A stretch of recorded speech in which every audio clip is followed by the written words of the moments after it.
ഇതുവരെ റെഡിയായില്ലേ?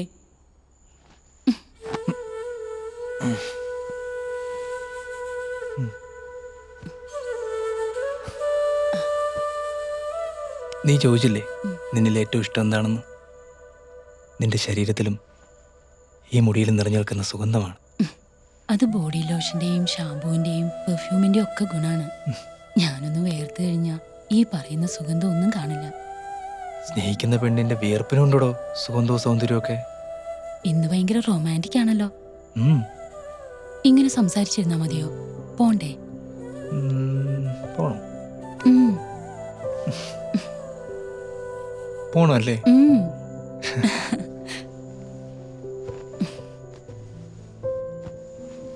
അല്ല, നീ കഥ മുഴുവൻ പറഞ്ഞില്ലല്ലോ. ഓ, എന്നിട്ടെന്താ? ഗൗതമന്റെ ശാപം അവളെ കല്ലാക്കി മാറ്റി. അവസാനം ശ്രീരാമൻ വരേണ്ടി വന്നു അഹല്യയ്ക്ക് ശാപമോക്ഷം കിട്ടാൻ. ഈ ദേവേന്ദ്രൻ ഒരു സംഭവം തന്നെ അല്ലേ?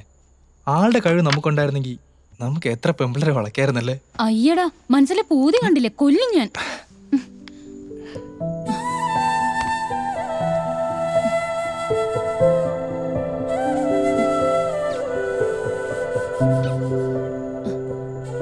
ഒരു കാര്യം ചോദിച്ചോട്ടെ? എന്താ? ടയേർഡാണോ?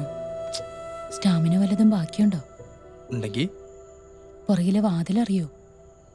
ഏ? ആ വാതില് തുറന്ന് പുറകിലെ കണ്ടം വഴി ഓടിക്കോ. എന്റെ ഹസ്ബൻഡ് വന്നു മനുഷ്യ.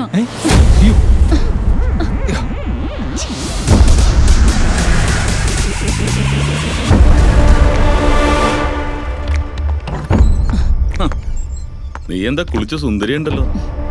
എന്താ അമ്പലത്തിൽ പോകുന്നുണ്ടോ? നിങ്ങൾ ഈ കണക്കിന് പോവാണെങ്കിൽ ഞാൻ അമ്പലത്തിൽ പോയി ഭജന ഇരിക്കേണ്ടി വരും. അതിന് ഭജന ഇരിക്കേണ്ട പ്രായമൊക്കെ ആയോ നിനക്ക്? അതെ, അമ്പലത്തിൽ പോകുന്നത് സൂക്ഷിച്ചൊക്കെ മതി. കുളിച്ചൊരുങ്ങി പെണ്ണുങ്ങൾ അമ്പലത്തിൽ പോകുന്നതേ വേറെ ആവശ്യത്തിനാന്നാ നോവലിലൊക്കെ പറയുന്നത്. അതിന് കഷ്ടപ്പെട്ട് അമ്പലത്തിൽ പോണോ?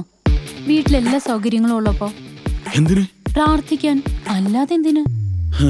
ഞാൻ പേടിച്ചു പോയി. നിങ്ങളെ പോലെ ഉത്തരവാദിത്വം ഇല്ലാത്ത ഭർത്താക്കന്മാരൊക്കെ പേടിക്കണം. ഇന്നലെ തന്നെ രാവിലെ പോയിട്ട് കയറി വന്ന സമയം കണ്ടോ? എങ്കിലൊന്ന് വിളിച്ചു പറയാൻ. ഞാൻ ആ പി സി എടുത്ത് പറഞ്ഞു വിട്ടാണല്ലോ. എന്നാലേ ഇനി തൊട്ട് എന്റെ കാര്യങ്ങൾക്ക് ഞാൻ ആ പി സിയെ വിളിക്കാം. വഴക്കിടല്ലേ പൊന്നെ. ഞാനിപ്പോ എന്താ വേണ്ടത്?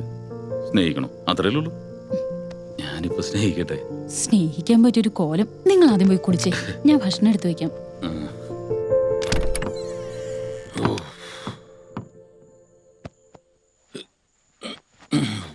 എന്താ ചൂട്!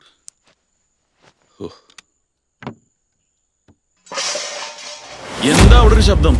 പാത്രം പിന്നെയും പൊട്ടിച്ചാ? ഒന്നുമില്ലേട്ടാ, ആ കള്ളപ്പൂച്ച പിന്നെയും വന്നതാ. ഇവളും പൂച്ചയും തമ്മിലുള്ള കളി ഇതുവരെ തീരാറായില്ലേ? അപ്പോഴേക്കും തുടങ്ങിയോ? നമ്മളെ വിളിക്കുന്ന പരിപാടിയൊന്നുമില്ല. നല്ല വിശപ്പാ. ഇന്നലെ ഒരു വകയാൻ കഴിച്ചിട്ടില്ല. പിന്നെ ആക്രാന്തം ഇല്ലാത്ത ഒരാള്. നിങ്ങൾക്ക് എല്ലാത്തിനും ആക്രാന്താണ്.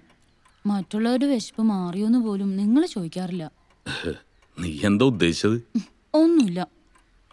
അല്ല, എന്താ ഈ വേഷത്തില്? ഇപ്പൊ തന്നെ ഇറങ്ങുവാണോ? ഒരു വള്ളിക്കെട്ട് കേസ് വന്ന് പെട്ടിട്ടുണ്ട്. എന്ത് കേസ്? ഒരു കള്ള റാസ്കൽ എന്റെ റേഞ്ചിൽ കയറി കളിക്കാൻ തുടങ്ങിയിട്ട് കുറച്ച് ദിവസമായി. കാശുകാരായ ഭാര്യമാരാണ് അവന്റെ ടാർഗറ്റ്. അവരെ കറക്കിയെടുത്ത് അവരുമായി ബന്ധം സ്ഥാപിച്ച് അതിലൂടെയാണ് മോഷണം. നാണക്കേട് ഭയന്നിട്ട് പിന്നെ ഒരു കേസുമായിട്ട് പോവില്ലല്ലോ. എന്തേ? ഞാൻ ആ കള്ളനെ പറ്റി ആലോചിക്കായിരുന്നു. എന്തൊരു ബ്രില്യന്റ് ആണല്ലേ. ഒരു ദിവസം അവൻ എന്റെ മുന്നിൽ ഒന്ന് പെടും. അവന്റെ ബ്രില്യൻസ് ഞാൻ ഇടിച്ച് ചതക്കും. ഭർത്താക്കന്മാരുടെ സമാധാനം കളയാനായിട്ട് ഓരോരുത്തന്മാർ ഇറങ്ങി പുറപ്പെട്ടുള്ളൂ. ഹലോ. സർ, നാസറാണ്. മനസ്സിലായിട്ടോ? താൻ കാര്യം പറ. സർ, അവൻ ഇത്തവണ രക്ഷപ്പെട്ടു. അവർക്ക് കേസൊന്നുമായിട്ട് മുന്നോട്ട് പോകാൻ താല്പര്യമില്ലെന്നാ പറയുന്നത്. താൻ അവരോട് കാര്യം പറഞ്ഞില്ലേ? സർ, ഞാൻ പറഞ്ഞു നോക്കി. പക്ഷേ പുറത്തിറങ്ങാനുള്ള നാണക്കേട് ഭയന്നാണെന്ന് തോന്നുന്നു. സ്വന്തം ഭാര്യയുടെ മാനം വെച്ച് ആരും റിസ്ക് എടുക്കില്ലല്ലോ സർ. കണ്ടവന്റെ ഒക്കെ കൂടെ കയറി കിടക്കുന്ന അവളേക്ക് എന്തിനാണ് ഭാര്യയിട്ട് വെച്ചിരിക്കുന്നത്? ആണുങ്ങളുടെ മാനം കളയാതെ കേസുമായിട്ട് മുന്നോട്ട് പോകാൻ പറ അയാളുടെ അടുത്ത്. Okay sir. നീ ആരാണെന്ന് എന്താണെന്ന് എനിക്കറിയില്ല. പക്ഷേ നീ ചെവിയിൽ നുള്ളിക്കോ. നിന്റെ വൃത്തിയട്ട കളിക്ക് ഇനി അധികം ആയുസുണ്ടാവില്ല. നിന്നെ ഞാൻ പൂട്ടും. മണിച്ചിത്രത്താഴിനേക്കാൾ വലിയ പൂട്ടിട്ടേ പൂട്ടും.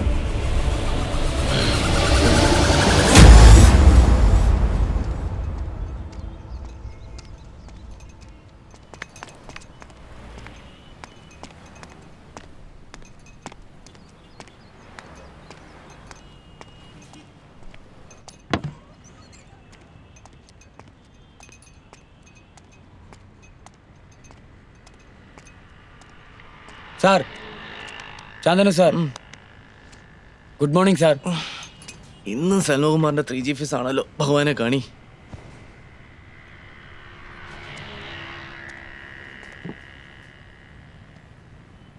ஏண்டா செல்வா, ட்ரீமில் ஃபுல்லு நயன்தாராவும் சமாந்தாவும், காலையில் கனி செல்வகுமாரும்.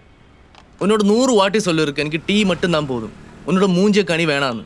அப்படி ஒன்றும் சொல்லாதங்க சார். என் அப்பா சொல்லியிருக்காங்க நான் ரொம்ப பிரமாதமான கணின்னு. இனிமேல் பாருங்க சார், உங்களுக்கு வச்சடி கைட்டம் தான். എന്നിട്ട് அப்பா இப்போ எവിടെ ഉണ്ട്? இறந்துட்டு சார். நான் பிறந்ததுக்கு அப்புறம் தற்கொலை பண்ணிக்கிட்டாரு. ഓ മാൻ, ഇതിലും വലിയ എന്തോ വരാനിരുന്നതാ. നൈസായിട്ട് സ്കൂട്ടായി. பெரிய ஆளாக வேண்டியவர் சார் எங்கள் அப்பா. எப்படி சார் ரூம் இந்த மாதிரி க்ளீனாக வச்சுருக்குங்க? எனக்கு க்ளீன் பண்ணுறதுக்கு சான்ஸே தரல. ഈ റൂം ക്ലീൻ ചെയ്യാൻ ശമ്പളം ഇല്ലാത്ത ഒരാളെ ഞാൻ നിർത്തിയിട്ടുണ്ട് സെൽവ. രാത്രി കുറച്ച് ബ്ലഡ് മാത്രം കൊടുത്താൽ മതി. யாரு சார் அது? ഒരഴകാന പേയ്. பேயா? കേട്ടില്ലേ? സത്യം. അയ്യോ, 9 മണി, പോവാൻ സമയായി. Bye Treesa, by.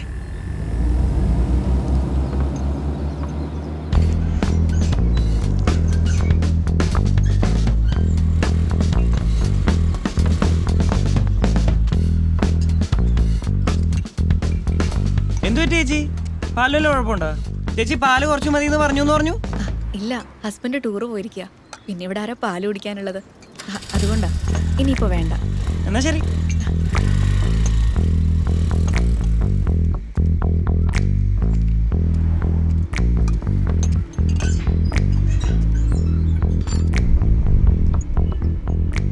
ഹലോ ചന്ദ്രേട്ടാ. ആ, എവിടാണോ താൻ? ജീവനോടെ ഇരിപ്പുണ്ടോ? ചന്ദ്രേട്ടൻ ഒരു പണി ഏൽപ്പിച്ച പിന്നെ വൃത്തിക്ക് ചെയ്യാതെ വിളിക്കുന്നത് എങ്ങനെയാ? അതാ ഞാൻ. അപ്പൊ ചൂണ്ടയില് മീൻ കൊത്തിയെന്ന് സാരം. ഇനിയിപ്പോ വലിച്ച് കരയിലോട്ടിട്ടാ മതിയല്ലോ. അങ്ങനെ എടുത്തു ചാടി ചെയ്യാൻ പറ്റില്ലല്ലോ. ചന്ദ്രേട്ടൻ നമ്മളൊരു വർക്കിംഗ് സ്റ്റൈൽ അറിയാലോ. വളഞ്ഞിരിക്കുകയാണ്. ഇനി കൂടിയ ഒരാഴ്ച, അതിനുള്ളിൽ സംഭവം നടക്കും. പക്ഷെ ശാന്തനുവേ, നീ സൂക്ഷിക്കണം. എത്ര നിസാര കാര്യമാണെന്ന് പറഞ്ഞാലും നമ്മുടെ കണ്ണെത്താത്ത ഒരു ചെറിയ അശ്രദ്ധ മതി എല്ലാം അങ്ങോട്ട് തീരാൻ. അറിയാൻ ചന്ദ്രേട്ടൻ, അടിക്കുമ്പോ പാമ്പിന്റെ പത്തിക്ക് തന്നെ അടിക്കും. ചന്ദ്രേട്ടൻ പേടിക്കണ്ട, നമ്മുടെ സേഫ്റ്റി ഉറപ്പിച്ചിട്ടേ ഞാൻ കളി അവസാനിപ്പിക്കും. എന്നാലേ നീ ഇത്തവണയും പതിവ് തെറ്റിക്കണ്ട. ഇനി കാര്യം നടന്നു കഴിഞ്ഞിട്ട് കാണാം. ശരി ചന്ദ്രേട്ടൻ, ഓക്കെ ബൈ.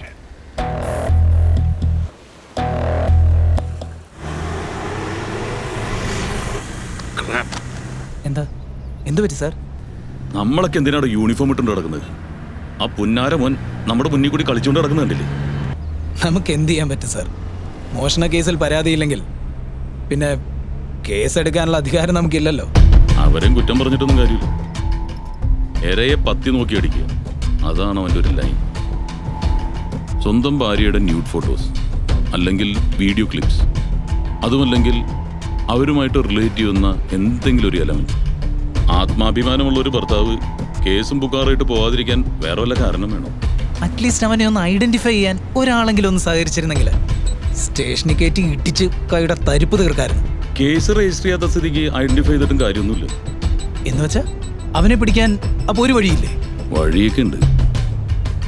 ഗാംബ്ലിംഗ്, എരയെ വേട്ടക്കാരന്റെ മുന്നിലേക്ക് ഇട്ട് കൊടുക്കുന്ന പക്ക ഗാംബ്ലിംഗ്.